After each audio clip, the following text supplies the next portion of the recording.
அனைவருக்கும் வணக்கம். மனதை வைத்துக்கொண்டு மனதால் ஒன்றுபட வேண்டும் என்று தமிழ் சித்தாந்தம் சொல்லுகிறது. யாதும் ஊரே யாவரும் கேளீர் என்று தமிழ் மெய்யியல் கூறுகிறது. அப்படி என்றால் உலகத்தில் இருக்கிற அனைவரும் மனதால் ஒன்றுபட வேண்டும். நாம் ஒழுக்கமிக்க குடிகளாக வாழ வேண்டும். ஊர்க்குடிமகனாக, நாட்டுக் குடிமகனாக, உலக குடிமகனாக, அடுத்தது விண்வெளி குடிமகனாக மாற வேண்டும். இதுதான் மனிதன். மனிதன் எங்கும் சென்று வாழக்கூடிய தகுதி இயற்கை படைத்திருக்கிறது. அதற்கு மன வலிமை, ஒற்றுமை வேண்டும். அதற்கு நோயற்ற வாழ்வு வேண்டும். நோயற்ற வாழ்வு உணவு பழக்கத்தினால் வருவதல்ல, உணவு ஒழுக்கத்தினால் வருவது. உணவு பழக்கம், உணவு ஒழுக்கம் என்று பிரித்து பார்க்க வேண்டும். உணவு பழக்கத்தினால் நோய் தீர்க்க முடியாது. மருந்து பழக்கத்தினால், நம்பிக்கையினால் நோய் தீர்க்க முடியாது. உணவு ஒழுக்கத்தினால் உணவு ஒழுக்கத்தினால் மட்டும்தான் நாம் ஆரோக்கியத்தை பெற முடியும். ஆக உணவு பழக்கத்தை கைவிட்டவர்களுக்கு பேர் தான் நோன்பாளி, வேறு ஒண்ணுமே கிடையாது. உணவு பழக்கத்தை கைவிட்டால் அவன் நோன்பாளி, அவ்வளவுதான். அவர்களை காட்டிலும் கடுஞ்சொல்லை யார் பொறுத்துக் கொள்கிறார்கள் அவர்கள் தான் நோன்பாளி. உணவு பழக்கத்தை விட்டவர்கள் நோன்பாளி, அவ்வளவுதான். நான் உணவு பழக்கத்தை மெல்ல மெல்ல விடுகிறேன். ஒன்றும் நீ கவலைப்பட தேவையில்லை. உணவு பழக்கத்தை வைத்துக் கொள்வதும், உணவை பழக்கத்தை ஒழுக்கமாக்கிக் கொள்வதும் அதில் அவங்களோட சொந்த முடிவு.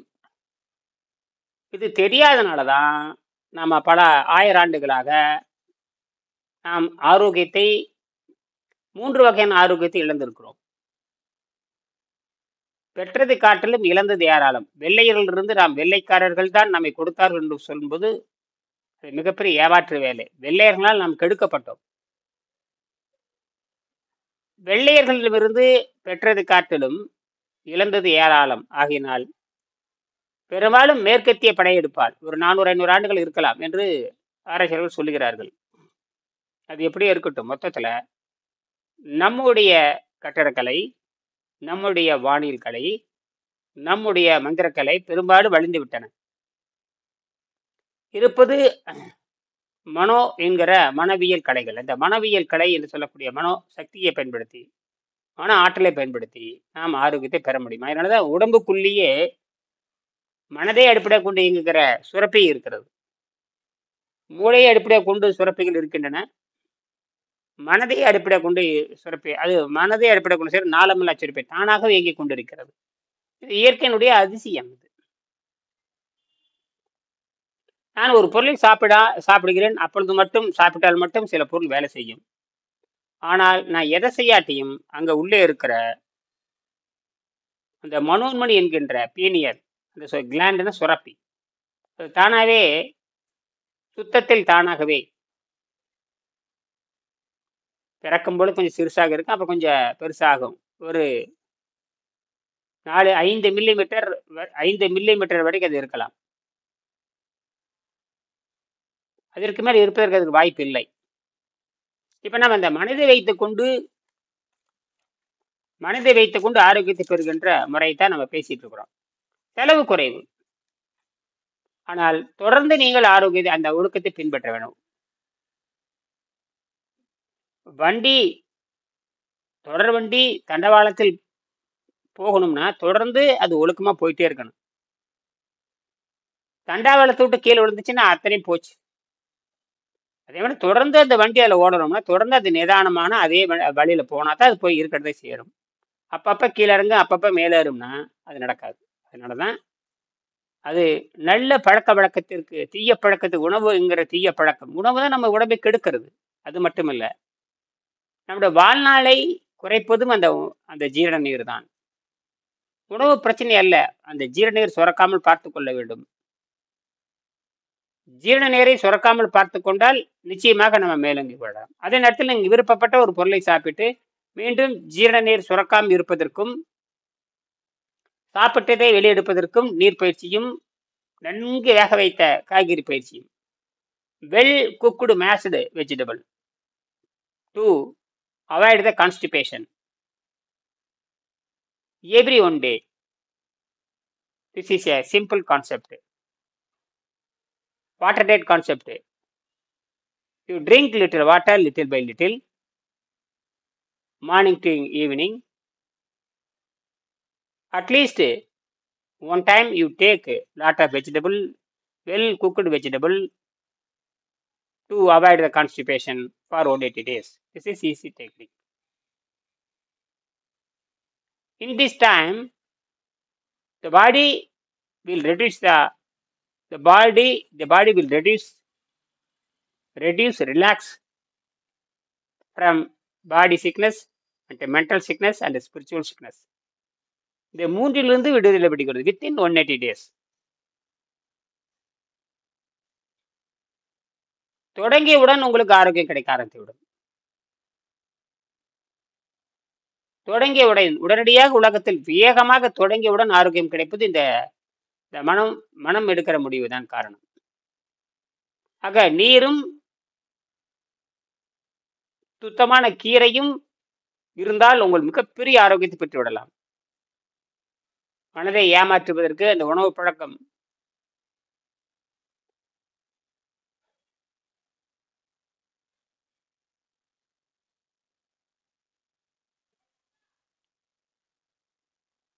மனதை ஏமாற்றுவதற்கு நீங்கள் சிறிதளவு உப்பு சேர்த்து சுவை சேர்த்து அந்த அன்னப்பதை தூய்மை செய்து கொள்ளுங்க.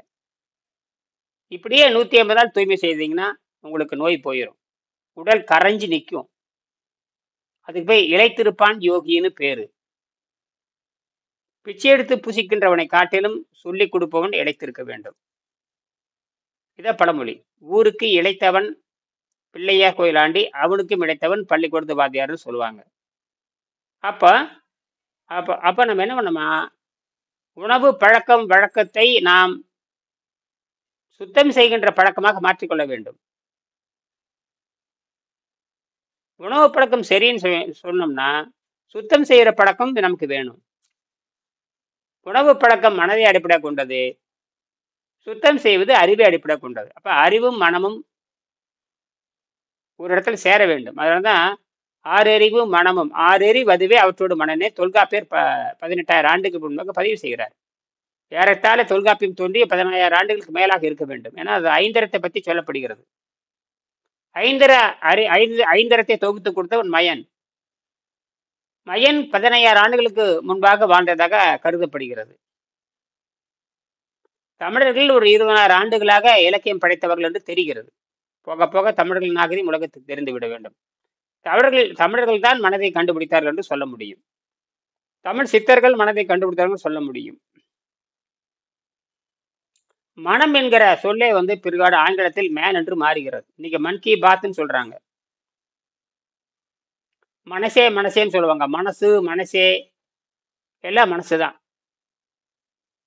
மனோகுரன் இதெல்லாம் மனதை பத்தி பேசுவது. இப்ப உணவு இல்லாமல் வாழுதல் என்று சொன்னால் அப்ப சக்தி எங்கே இருந்து வருகிற அந்த கேள்வி வருகிறது.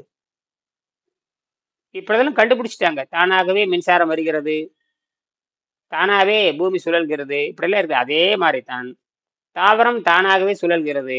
தாவரத்திலிருந்து தோன்றிதான் நாம் மனிதனாக மாறி இருக்கிற பொழுது அப்ப ஆற்றல் வெளியே இருந்து எடுத்துக்கொள்கிறது. ஒவ்வொரு வினாடிக்கு வினாடியில் 1000 பங்கு வேகத்தில், வினாடியில் 1000 பங்கு வேகத்தில் நமக்கு கிட்டத்தட்ட 300 வாட்ஸ் சக்தி இருக்க வேண்டும். ஒரு சராசரி மனிதனை குறைஞ்சி வச்ச 300 வாட்ஸ் சக்தி இருந்தால்தான் நகரும். விஞ்ஞானிகள் கணக்கிட்டு இருக்கிறார்கள்.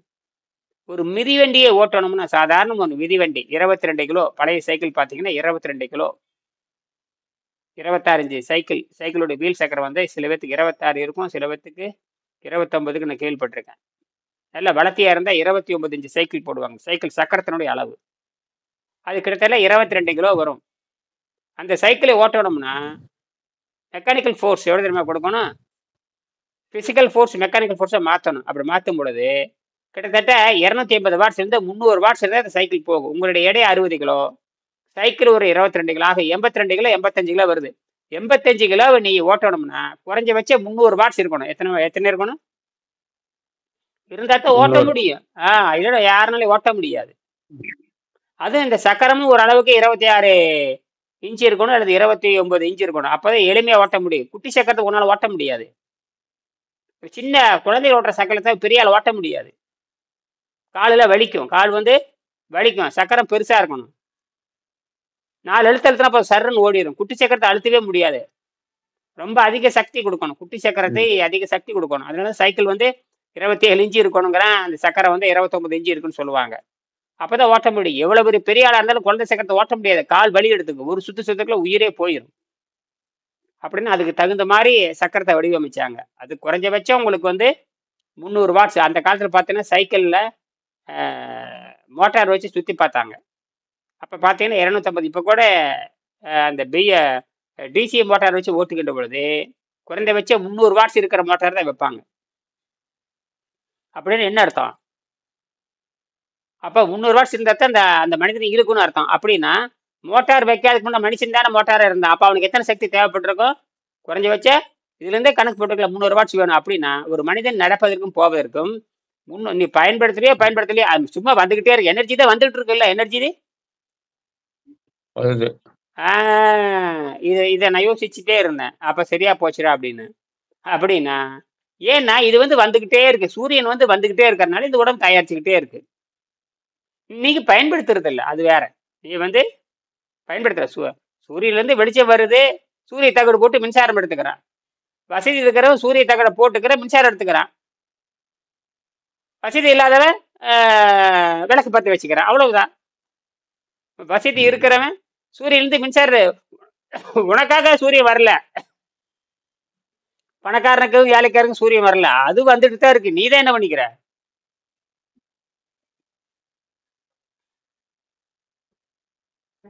இதெல்லாம் வந்து இயற்கையில பார்த்து புரிஞ்சுக்கணும். அப்படின்னா அப்ப உணவே இல்லாமல் வாழலாம்னா சக்தி எங்கிருந்து வருதாக்கு? உணவு என்பது பழக்கம். அது மனப்பழக்கத்தில் வந்து அது தெரியாதனாலதான் போதை கடிமையாயிட்டான். இப்ப இல்ல, அவன் போதை கடிமையால் 4,500 ஆண்டாச்சு.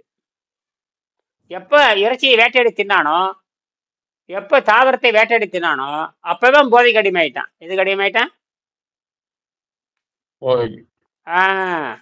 அப்ப பசி என்பது வேறு, போதை என்பது வேறு. பசி என்பது வேறு, போதை என்பது வேறு. ரெண்டையும் போட்டு குழப்பிட்டான். ரெண்டையும் போட்டு குழப்பிட்டு கடைசியில் நோய்வாய்ப்பட்டுறான். அப்ப பசிக்கு என்னன்னு தெரியல. ஆனா அது புரிஞ்சுக்கிறதுக்கே 16 வயசுக்கு மேல இருக்கணும். அது புரிஞ்சுக்கிறதுக்கு 16 வயசு ஆகணும். அது குழந்தை பருவம். 15 வயசுங்கிறது குழந்தை பருவம். அது விடலை பருவம், குழந்தை பருவம், பிறரை சார்ந்து இருக்கிற பருவம். அதுக்கு விளங்கவே விளங்காது. அதனாலதான் அந்த காலத்துல பாத்தீங்கன்னா 5 வயது குழந்தையில கொண்டு போய் செய்முறை கல்வியோடு சேர்த்திருவாங்க. நான் சொல்றது ஒரு 1000 ஆண்டு இருக்குங்க. செய்முறை கல்வியோட சேர்த்திருவாங்க. அந்த வெள்ளைக்காரன் பரதேசி வந்துதான் நாட்டை என்ன பண்ணான்னா அந்த மதிப்பெண் கல்வியை கொண்டு வந்து உலகத்தையே கெடுத்து விட்டு போயிட்டான். உலகத்தையே செய்முறை கேள்வி சொல்லி தராத கண்டது படி எவன் வேணாலும் படிச்சுக்க. அப்ப என்ன, நான் எவன் மேலாம் படிக்கும் பொழுது எவன் வேற செய்ய முடியாது. படிக்கிறது எவன் படிச்சிடலாம். வேலை எங்கடா கிடைக்கணும்? வேலை ஒரு வெங்காயத்துக்கும் கிடைக்காது. இந்தியாவில் மட்டும், தமிழ்நாட்டில் மட்டும் ஒரு நாளைக்கு 40,000 பேர் இன்ஜினியர் முடிச்சுட்டு வர்றான். அவனுக்கு வேலை கிடைக்குதா? நீயே கட்டிக்க வேண்டியது அல்ல. இனிமேல் இன்ஜினியர் படிச்சது எவனுக்கு வேலை கிடைக்காது. இன்ஜினியர் படிச்சாலும் எவனுக்கு அது மதிப்பெண்ணுங்க. மதிப்பெண் தானே வாங்கிட்டு அவன் இன்னைக்கெல்லாம் நெட்ல பார்த்து செஞ்சுட்டு போயிடுவான். எல்லாம் நெட்டில் இன்டர்நெட் வந்துச்சு, எல்லாமே வந்தாச்சு. எல்லாம் எவனுக்கு படமே போட தெரியாது இன்ஜினியரா கொண்டிருப்பான். வரைபடமே டிராயிங்கே போட தெரியாது இன்ஜினியருப்பான். என்னது டிராயிங்கே போட தெரியாது இன்ஜினியருக்கு. இன்னைக்கெல்லாம் கருவி வந்தாச்சு. இன்னைக்கெல்லாம் ஆர்டிபிஷியல் இன்ஜினியர், அதாவது நுண்ணறிவு வந்தாச்சு, செயற்கை நுண்ணறிவு வந்தாச்சு. நீ என்ன வேணுமோ அதை வடிவமைச்சு கொடுத்துரும். அதன்படி எவ்வளவு ஸ்ட்ராங் வேணும், எவ்வளவு வெயிட் வேணும், என்ன எல்லாம் அது இனிமேல் வந்து இன்ஜினியரிங்கு வேலை இருக்காது. இன்ஜினியரிங் காலேஜே வராது இனிமேல். அதுவே கண்டுபிடிச்சு கொடுத்துறேன். எவ்வளவு நீளம் என்ன அகல நீ உட்காந்து 1/2 மணி நேரம் பேசி புரிஞ்சுட்டேன்னா அது எத்தனை வாங்கணும் எல்லாம் சொல்லி இந்தியாவில் என்ன ரேட்டு, சிமெண்ட் என்ன ரேட்டு, எவ்வளவு போடும், ஆளுகளை வச்சு நீ பணம் இருந்தா நீ பண்ணிக்க வேண்டியது. இதே பிளான் போட்டு கொடுத்துரும், ஸ்ட்ராங்கா கொடுத்துரும். இவ்வளவு கெமிக்கல் போட்டிருக்கேன், இவ்வளவு சுண்ணாம்பு போட்டிருக்கேன், இவ்வளவு சிமெண்ட் போட்டிருக்கேன், இவ்வளவு ஸ்ட்ராங் இருக்கு, இத்தனை வருஷம் கேரண்டி சொல்லிட்டு அது இத்தனை வருஷம் அது கேரண்டி நிற்கும் அப்படின்னு சொல்லி கொடுத்து நீ சர்டிஃபிகேட் சீல் குத்திர வேண்டியதா, வேலை முடிஞ்சு போச்சு. யாரு டிசைன் பண்ணாங்க? Artificial intelligence. Right, artificial intelligence எல்லாத்துலயும் பூந்துரும். இனிமேல் அறுவை சிகிச்சைக்கு ஆள் பூந்துரும், இது பூந்துரும். ஒரு அறுவை சிகிச்சை 10 பேர் வந்தாச்சு, மேலிடத்துல சோதனை பண்ணி பார்த்துட்டான். அப்படின்னா தன்னைத்தானே இயங்குகிற தன்மை வந்தாச்சு. அதே மாதிரி தான் சொல்றேன். அதனால இந்த உணவில்லாமல் வாழும் கலைஞர் பெரிய அதிசயம் அல்ல. உங்கள் உணவு பழக்கத்தை மாற்றி அமைத்துக் கொள்வதன் மூலமாகவே திருப்பி திருப்பி ஏன் பேசுறோம்னா, இது உலகத்துல பேசுறதுக்கு ஆளே இல்ல. உலகத்துல ஸ்பெஷல் இல்ல. ம் எல்லாம் மண்டையா போச்சு, மரமண்டையா. மரமண்டைய போச்சு. ஏன்னா அங்கதான் இயற்கை ஜெயிக்குது, பரிணாமம் வந்து அங்கதான் ஜெயிக்குது. யார் தொடர்ந்து முயற்சி, அதாவது தெய்வத்தால் ஆகாதெனும் முயற்சி தன் மெய்வர்த்தக்குள்ள வள்ளுவர் சொன்ன மாதிரி, தெய்வம் செய்யாதரா முயற்சி கை கொடுக்குங்கிறாரு. தெய்வம் செய்யாது, முயற்சி தான். முயற்சி பண்றதே இல்லையா? இவன் தான் முயற்சி பண்ணல, பரிகாரத்துக்கு போயிடறான் நேரம். மருந்து மாத்திரை என்ன நினைக்கிறான்னா, மருந்து மாத்திரைக்கு ஒரு பரிகாரம் நினைக்கிறான். தப்பு பண்ணி போட்டு ஜோசி கேட்ட பரிகாரம், தப்பு பண்ணி போட்டு பரிகாரம் கேட்கற மாதிரி, சாமி தப்பு பண்ணிட்டேன், வாழைப்பழத்தை 2 வாழைப்பழம் வச்சேன் கொஞ்சம் மன்னிச்சுக்கங்கிறான். என்னது பண்ற தப்பு பண்ணி ம், போட்டு 2 வாழைப்பழமும் ம், ஒரு தேங்காய் உடைச்சிடுறேன், நம்ம பார்த்து கொஞ்சம் கவனிச்சுக்காங்க. ம், லஞ்சம் கொடுக்குறான். ம். கடவுளுக்கு லஞ்சம் கொடுக்குறானா இல்லையா? நிறைய லாபம் வரும்னா 100 தேங்காய் கொடுக்குறோம். ஆமா, நம்ம கொஞ்சம் பார்த்துக்க ம், அப்படிங்கிற. அதே மாதிரி தான் பண்ண தப்புக்கு போய் மருத்துவரை பரிகாரியை பார்க்கறான். அவன் கிடைச்சிட்டான்னு சொல்லிட்டு அவன் பரிகாரம் பண்ணிடுறான். அவன் பரிகாரம் பண்ணிடுறான். பரிகாரம் பண்ணி அனுப்பிடுறான். நல்ல பணத்தையும் வாங்கிட்டு பரிகாரம் பண்ணியாச்சுன்னு சொல்லிட்டு வீட்டுக்கு அனுப்பிச்சு விட்டுறான். முடிஞ்சு போச்சுங்கிறான், அவ்வளவுதான். அ- அங்கதான் ஆம்புலன்ஸ் வண்டி தயாரா நிக்குது. எல்லாரும் பரிகாரத்துக்கு, அதே பரிகார காரணம், அதெல்லாம் பரிகார வண்டிகள். பரிகார ஆமா, வண்டிக்காரன் யாரு இன்னும் வண்டியான்னு பாத்துட்டு இருக்கான். அவன் வேற அவன் வேற யாராவது வருவாங்களா? இல்ல. கேஸ் வந்து அவன் பாரு, கேஸ் வருது அவனுக்கு என்ன, ம். யாரு சாவான்னு பாத்துட்டு இருப்பான். இவன் பொழைக்கலாம், இவன் போயிட்டு அதுலயே இருப்பான். வந்து ஆமா ஆமா, எல்லாரும் ஆமா. அந்தந்த தொழில்னு வருகின்ற பொழுது, அது ஏன்னா மாப்பிளக்காரன், இந்த மாலைக்காரனுக்கு மாப்பிளை செத்தா என்ன, பொண்ணு செத்தா என்ன, மாலைக்காரன். பூக்காரனுக்கு என்ன, ஆமா. யார் செத்தது என்னப்பா, பூக்காரன் பணம் கொடுறான்னு கேட்பான். அதேதான் இது வந்து. இது ஒரு ஓகே. இதெல்லாம் எல்லா பக்கம் நடக்கிறது தான். அதனால வந்து சட்டம், பணம்னு வந்துட்டா அங்க நீதி நேர்மையே இருக்காது. பணம் வந்துட்டா நீதி நேர்மையெல்லாம் செத்துரும். ஆஹ் ஹம். அதனால மருத்துவர்களா நீங்க மருத்துவர்களா வந்து நேர்மையானவங்க நீங்க நினைக்காதீங்க. அதெல்லாம் வாய்ப்பே இல்லை, அதெல்லாம் வந்து வாய்ப்பே இல்லை. அப்படின்னா அப்ப இதுல இருந்து நம்ம என்ன புரிஞ்சுக்கணும்னா, அப்ப அதனாலதான் வெள்ளைக்காரனுக்கு இருக்கிற அறிவு, அந்த ரிச்சர்ட் சாமேஸ், ரிச்சர்ட் எல் சாம்ஸ் சொல்றாரு. அவர் ஹீலிங் வித் மைண்ட் பவர் வச்சு கண்டுபிடிச்சு சொல்றாரு, இல்லை மனதை வைத்துக் கொண்டுதான் குணமாக்க வேண்டும். யோகம் என்பது பலாயிரம். அப்ப யோகத்தை கனெக்ட் பண்றாரு அந்த இடத்துல. ம். அதனாலதான் அவர் என்ன சொல்றாருன்னா, உங்களுடைய உணவு என்பது நீரும் காற்றுக்கு அங்க இருக்க வேண்டும்ங்கிறாரு. அதுக்கப்புறம் அவர் அகத்தூய்மை பண்றதுக்கு நம்ம வந்தாகணும். அகத்தூய்மை என்பது எளிமையானது. அதாவது நல் மேஸ்டு குக்குடு வெஜிடபிள், அது வெல் மேஸ்டு குக்குடு வெஜிடபிள், நன்கு அடித்து வறுக்கப்பட்ட வேகடிக்கப்பட்ட காய்கறிகள், அவ்வளவுதான்.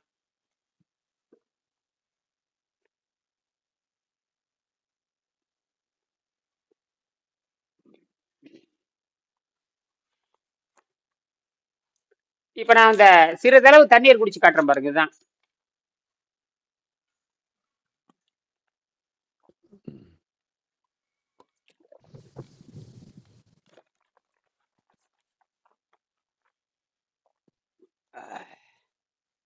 ஆக அனைவரும் இந்த நீங்க வந்து பரிகாரம் தேடுறதை விட உங்களுக்கு நீங்களே பரிகாரம் செஞ்சுக்கங்க. தப்பு பண்ணியாச்சு, நோய் வந்தாச்சு, ஒன்றும் கவலைப்பட தேவையில்லை. பரிகாரம் என்பது மருந்து அல்ல, பரிகாரம் என்பது சுத்தம் என்று புரிந்து கொள்ள வேண்டும். நீங்க பல்லு விளக்கும் பொழுது, சிறுநீர் கழியும் பொழுது, மலம் போகும் பொழுது இந்த அளவுக்கு வாடை அடிக்குதுன்னு கவனிங்க. எந்த அளவுக்கு நாற்றம் அடிக்குதுன்னு கவனிங்க. எந்த அளவுக்கு நாற்றம் அடிக்குதோ அந்த அளவுக்கு நீங்க கெட்டு போயிட்டீங்கன்னு அர்த்தம். என்னது? அப்படிங்கிற அளவு கெட்டு போய் கிடக்குதுன்னு அர்த்தம். ஆமா, அவன் அப்ப குஷி இருக்கிறான்.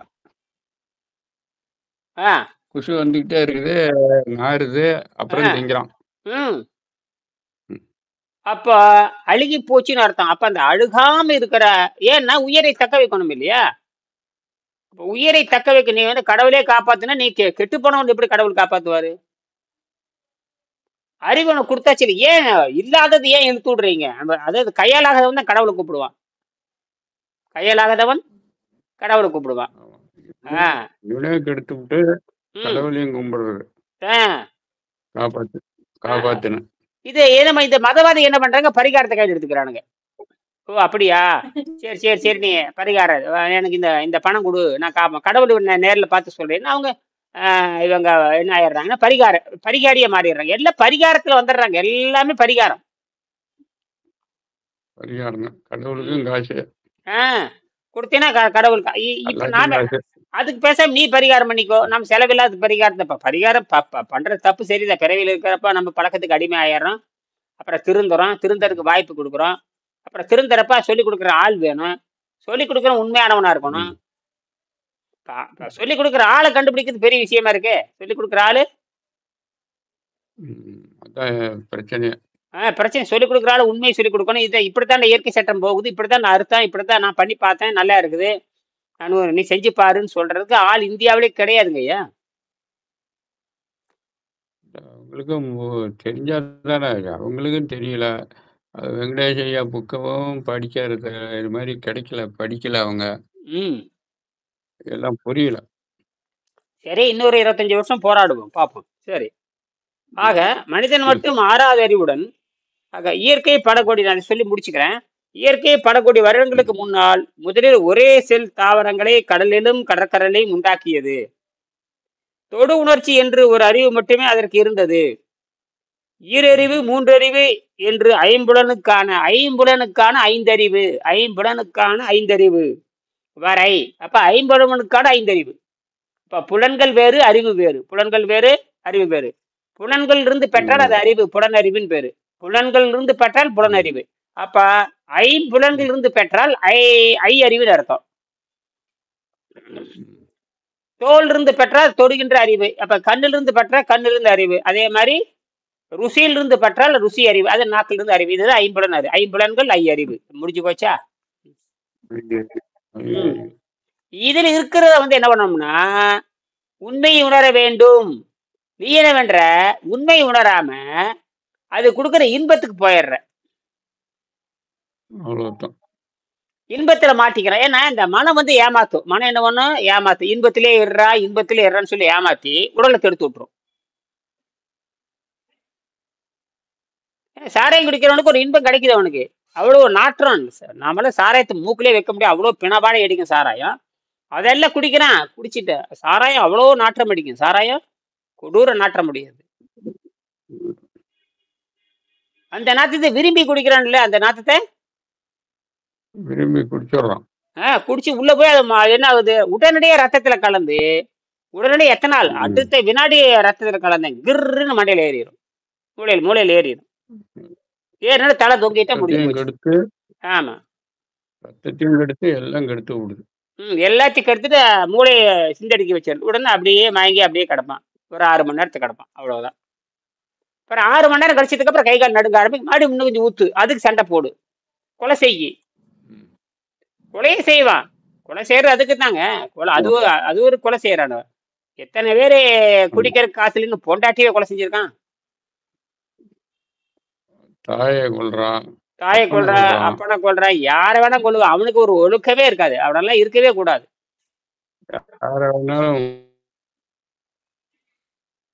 அப்புறம் பாலியல் வன்முறை பண்றது குடிச்சு போட்டு சும்மா இருக்குங்கிறீங்களா? அது மூளை போய் கலக்கி விடுது. அது தேவையில்லாத பாலியல் வன்முறை எல்லா டைப்பும் பண்ணும். குடிகாரம் வந்து எல்லா வேலையும் பண்ணும்.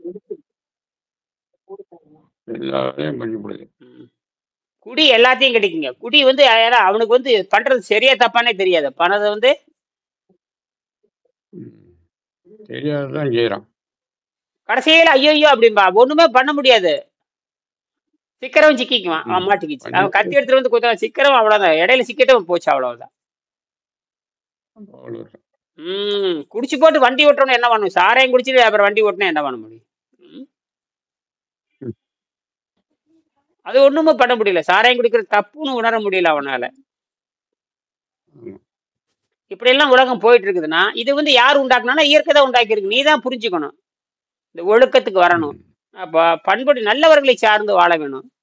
ஆக மனதால் தான் பாப்பா இப்ப என்னன்னா, இப்ப மனம்னு ஒண்ணு இருக்கிறப்ப பெரிய பிரச்சனை வருது. இப்ப மனம்ங்கிறது உலகத்துக்கு பொதுவானது. மனம்னா எல்லாரும் தான் மனம். மனம் இல்லாதவன் யாரும் கிடையாது. அப்ப மனதால் நேசித்து எல்லா உயிரையும் காப்பாற்றணும்னா மனம் தான் நீங்க மன வலிமையா இருந்தா செய்ய முடியும். அதனால நான் இறுதியா வர்றேன். மீண்டும் இதை பத்தி நான் பேசுவேன். மனிதன் மட்டும் 6வது அறிவுடன் வாலில்லா குரங்களிலிருந்து தோன்றினார். பின்னன் அறிவின் வலிமை அதிகமாக 6வது அறிவையும் கடந்து 7வது அறிவு எட்டி பிடிக்கும் யோகிகள் இயற்கையாகவே தோன்றினார்கள். இதுதான் அடிப்படை. ம். நாம முயற்சியால மேல வர்றோம், ம். யோகிகள் இயற்கையாக வர்றாங்க. என்னது? இயற்கையாவே வராங்க. நாம முயற்சி அவங்க அவங்க சொல்லக்கூடிய ஒழுக்கத்தை பின்பற்றி நம்ம அவங்களோட நம்ம போட்டி போடுறோம். ம். இப்ப அவங்களுக்கு நமக்கு என்ன சிறு வித்தியாசம் தான். இயற்கை அவங்களுக்கு தேர்ந்தெடுத்துருச்சு. ஏன் தேர்ந்தெடுத்தது தெரியாது. ஆமா. ம். இப்ப செடி காட்டுல செடி இருக்கு. அந்த செடி இயற்கையா இங்க வந்தாச்சு. ம். நம்ம அதை ஆராய்ச்சி பண்ண முடியாது. அந்த செடி வீட்டுக்கு வேணும்னா நீ தான் விதை எடுத்துட்டு வந்து போட்டுக்கணும். போட்டு வளர்க்கணும். அது இயற்கையில வந்தது. நீ என்ன பண்ற? முயற்சியில கொண்டு வர்ற. கொண்டு வருது. அதற்கு மன வலிமை வேண்டும். அதுக்கு அதுக்கு மன வலிமை வேணுங்க. காட்டுக்கு போகணும், இறங்கணும், அதை எடுக்கணும், பதப்படுத்தணும், கொண்டு வர கரையை பாடுபடணும். அது 10 வருஷம் முயற்சி பண்ணணும். முயற்சி பண்ணி அது பெரிய மரமாக அறுவடை பண்ணணும். இப்படித்தான் நடக்குது. ஆகினால தெய்வத்தால் ஆகாதெனும் முயற்சி தன் மெய்வட்ட குடிதரும். ஆக சித்தர்கள் கொள்கை தான் இறுதியாக வரும். அவங்க மனதை அடிப்படையாக கொண்டவங்க. இப்ப மனதை வைத்துக் கொண்டு நம்ம எப்படி ம். நோயை குணமாக்கணும்னா வழக்கம் போல எந்த நோயா அந்த உதாரணத்துக்கு நீங்க வந்து கர்ப்பப்பை புற்றுநோய்ங்கிறான். ம். கர்ப்பப்பை புற்றுநோய் இப்ப வேகமா பரவிட்டு இருக்கு. எல்லா நோயும் பரவிட்டு இருக்குது. இந்த பெண்களுக்கு வர நோய்கள் வந்து செலவு பயங்கர. கணவன் செலவே பண்றது இல்ல. பெண்களுக்கு பண்றாங்க. பிரச்சனை ஓடிடுறான் இவன். ம். பெண்களை வந்து பயன்படுத்துற அளவுக்கு பெண்களுக்கு செலவு பண்றதுக்கு இவன் வருத்தப்படுறான். பெண்களுக்கு செலவு பண்றதுக்கு இவன் வருத்தப்படுறான். வருத்தப்படுறோம். இவனுக்கு நோய் இவனுக்குன்னா இவன் உடனே கையில் இருக்கிற காசு போட்டு பண்ணிக்கிறான். பெண்களை அடிமையா வச்சிருக்கிறான். பெண்கள் சம்பாதிக்க கூடாது. என்னமோ அது ஒன்றும் புரிய மாட்டேங்குது. ஏன் பெண்களுக்கு காசு கொடுக்கறதில்ல நீங்க? பெண்கள்ல தான் குடும்பம் நடக்குதுங்க. குடும்ப தலைவி அல்லவா? ம். தலைவிங்கிற பட்டத்தை வாங்கியாச்சு எல்லாம். போ அவளுக்கு தலை இருக்குதே இல்லையா? தலைவிங்கிற பட்டத்தை கொடுத்ததே தமிழர்கள் தானே. குடும்ப தலைவன் குடும்ப தலைவன் தானே சொல்றான். ஆமா. வெள்ளைக்காரன் தான் காட்டு மராண்டு மாதிரி பேசுறான். ஹஸ்பண்ட் ஒய்யும்பா டே நம்ம லீடருங்கிறோம். நம்ம தான் தலை பெண்ணை தலைவி என்று நம்ம சொல்கிறோம். உலகத்துல எந்த நாகரிகத்திலும் இப்படி கிடையாதுங்க. எந்த நாகரிகத்திலையும் இல்ல. குடும்ப தலைவினிக்கு ரேஷன் குடும்ப தலைவி யாருன்னு தான் கேட்கறான். குடும்ப தலைவி யாருங்க, குடும்ப தலைவர் யாருன்னு கேட்கறான். இப்படி நாம் அந்த எவ்வளவு தூரம் மேன்மைப்படுத்தியிருக்கோம் இல்லையா? அதனால மேன்மைப்படுத்தியிருக்கிறாக நாம் வந்து 6ஆம் அறிவை வைத்துக் கொண்டு முதலாவது டார்வின் பரிணாம சித்தாந்தத்தின் வளர்ச்சியை மறுபடியும் சிந்தனை செய்து அது எந்த வழியில் பெருகும் என்று யோசனை செய்து பாருங்கள். அப்படின்னா மீண்டும் பரிணாம வளர்ச்சியை சிந்திச்சு பார்த்து அது எந்த இடத்துல பெருகும் என்று பார்க்க வேண்டும். சக்தியை அண்டவெளியிலிருந்து பெற்று ஒரு நடுமாடும் செடியை போல வாழ வாழ்வோம். சக்தியை அண்டவெளியிலிருந்து பெற்று ஒரு நடமாடும் செடியை போல வாழ்வான். தன்னை அழித்து தன் வம்சத்தை ஒரு சில தாவர நிலையில் பெருக்கிய இயற்கை தன்னை அழித்துக் கொள்ளாமலேயே மனிதன் தன் வம்சத்தை பெருக்கிக் கொள்ளும் நிலைக்கு உயர்ந்து நிற்கிறது. இதுவே பரிபூர்ண யோக நிலையாகும். ஆக இது எப்படி போறது? இப்ப உதாரணத்துக்கு இது எப்படி இந்த தத்துவத்தை வச்சுட்டு எப்படி போகுவேன்னா வேற ஒண்ணுமே இல்லை. உங்க உணவு பழக்கத்தை மாற்றி அமைச்சா போதுமானது. இப்ப உணவு பழக்கம் வேணுமா வேண்டாமா? வேணும்னா வச்சுக்கோ. உணவு பழக்கம் வேணுமா வேண்டாம் நீ முடிவு பண்ணிக்கோ. எப்ப உனக்கு வேணுங்கிற செருப்பு நீ போட்டுக்க, உனக்கு வேணுங்கிற சட்டை நீ போட்டுக்க, எல்லாமே நீ விரும்புற. ஆனா உணவு மட்டும் ஏன் பொதுவா விரும்புற? அது உனக்கான உணவை வீட்டுல இருக்கிற பொதுவான உணவு கிடையவே கிடையாது. நீ வேணும்னா சாப்பிடு, வேண்டாம். இப்ப என்ன இப்ப அது கட்டாய ஆக்கி வச்சது வேணா போய் தின்னுட்டு போ. என்னடா அறிவு கட்ட முடியும்? அவனுக்கு தேவைன்னா தின்னுட்டு போறான். வீணா போடுன்னு இவன் தின்னு வீணா போறான். இப்படிதான் ஆகினால அந்த உணவு பழக்கத்தை கைவிட்டு உனக்கு எப்போ உணவு தேவைப்படுதோ அப்ப மட்டும் எடுத்துக்கொண்டு மற்ற நேரத்தில் நீரை மருந்தாக அருந்தினால் 180 நாளுக்குள் உங்கள் நோய் நன்றாகிவிடும். இந்த இடைக்காலத்தில் உங்கள் கெட்டுப்போன உடல் மட்டும் கரையுமே தவிர சுத்த உடல் கரையாது. அப்போ வாய் நாற்றம் போய்விடும், குடல் நாற்றம் போய்விடும், கழிவுகள் இல்லாத உடலாக மாறிவிடும். சிறுநீர் போக்கு ஒரு நாளைக்கு ஒரு வேளை இருவேளை என்று சுருங்கிவிடும். உணவுப்பாதை அழுக்கு இல்லாத காரணத்தினால் உடம்பு தானாகவே விண்வெளி சக்தியில் வாழ கற்றுக்கொள்ளும். மரணத்தை எதிர்க்கலாம். நன்றி, வணக்கம்.